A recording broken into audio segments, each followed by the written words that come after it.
Hey, good afternoon, everybody. It is 3:11.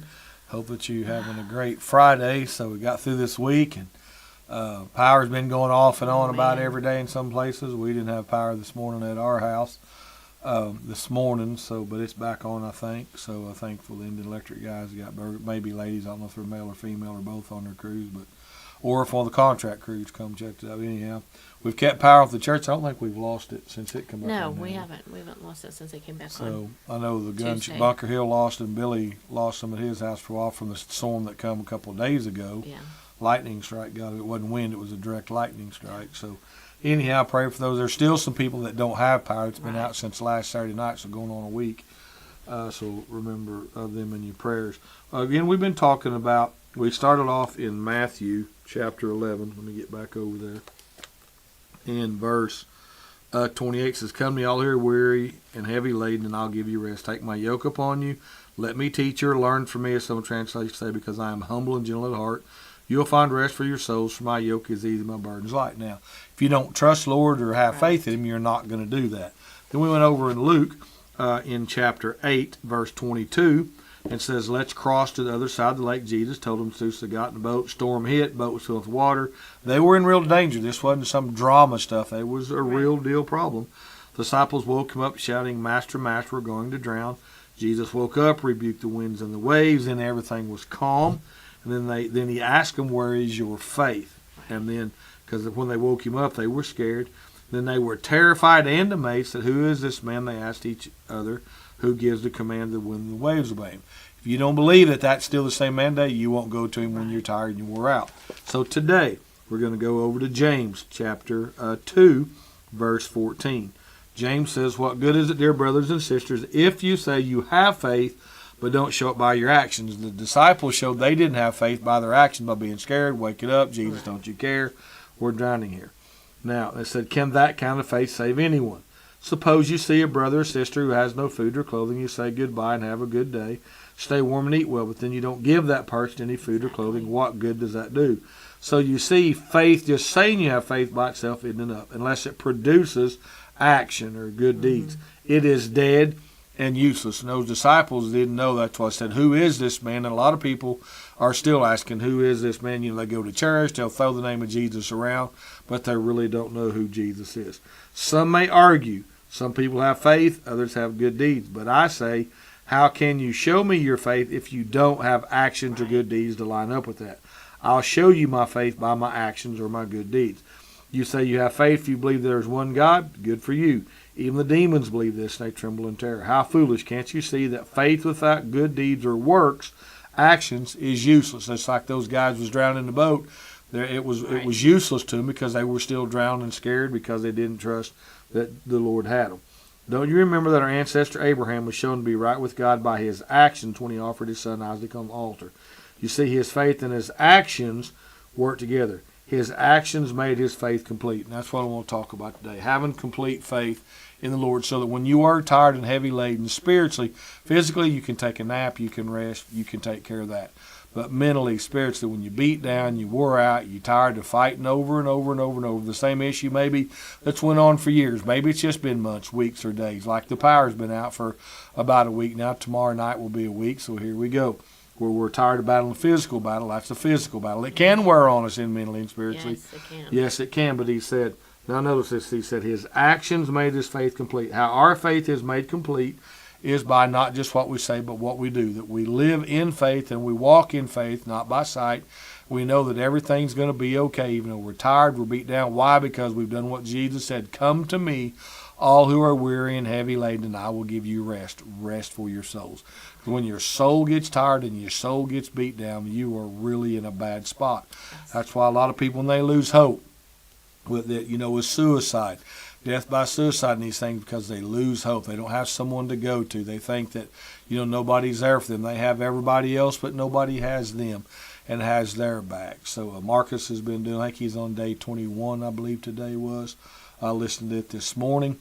So I promise you, when you feel there's no one there, know this. There may be nobody in the physical realm you can trust, you can turn to, but know that your faith is made complete by what you do and by showing the action of faith by going to Jesus. That is works. That is going to Him, and you'll find rest for your soul. So, Kelly, when you get tired and beat down as this said, what do you do that your actions made his faith complete? What actions do you take that makes your faith complete? I first get down on my face before the Lord and just start pouring my heart out, because even though he knows what's going on in my life, he wants me to come to him and just pour it out to him and allow him to handle it. And this morning, as I was coming back from having to go to Sapulpa, I just kept praying, Lord, just handle this, because I can't handle it anymore. I don't want to do this anymore. I don't want to have this battle anymore. Handle this for me. And then got a text message, and it just, the enemy's going to work against us. But as long as I keep my focus on who I'm serving, and the reason I'm serving is because of him, not because of anybody else, not because of this church, not because of anything other than I'm serving Jesus. Right. And that's what I want to do, and that's my only hope, is just to continue serving him. And then that's where our faith is made complete, because faith comes by hearing, hearing by the word of the Lord. When we can't touch it, taste it, feel it, we know that we're okay, because God says we're okay. And when we do that and we hang in there and we stay strong, God's always got us. He always has. He's got us to this point in life, and he ain't going to drop us or quit us now because of another circumstance come up, or it's worse now than we ever thought it would be in our life. I promise you, God will get you through it. And just remember your actions, though. You can't just talk about it. You got to go do it. You've got to live in faith, walk in faith. Believe in faith, yes, but more than just believe, you've got to go do it. Get up every day. Stay in the fight, go to battle the best you can. And when you're having a bad day, know God still got your back. He still does. And hopefully that the Lord will send people that you can trust, that you can put your trust in, that'll help you. Maybe not. Some people you just don't ever get it, but that's okay, because God's got it. So hang in there, don't quit. Remember what we looked at in Matthew, and then in Luke 8, and then now in James 2, and that word will come and help increase your faith. But then you got to go put this word into action. Don't just be a hearer of it, but be a doer of it. So God bless you. Hope you're having a great Friday. Tomorrow, June 24th, Saturday, Big Freedom Celebration, our yearly celebration that we do kicks off tomorrow night at 7 o'clock. We're going to gather about 5, start setting up. So if you're kind of wanting something to do, come out tomorrow at 5 o'clock. We'll be setting up the water tanks and all that. We'll be putting ice water in, cooking hot dogs, wrapping hot dogs, putting a little hot dog boat, setting up and getting everything ready for the Freedom Celebration that kicks off. The kids, bounce house, excuse me about sneeze. Try not to sneeze on camera. But all that will kick off at 7. We've got snow cones. What's that other deal? Cotton candy. We'll be here. Like I said, we'll set up good fellowship, hang out, hot dogs, water. All of it's free, no charge or anything like that. So it kicks off tomorrow night at 7 o'clock. Fireworks will be around 9:45-ish, give or take a few minutes either side of 9:45. They'll be shooting off the fireworks. So that's going on tomorrow. Sunday, we are going to be recognizing our fathers. We're off a week, but due to the storm and no power, we're still going to recognize our fathers that are here and honor them the best that we can Sunday in our services on the 25th. So we got that coming up this weekend.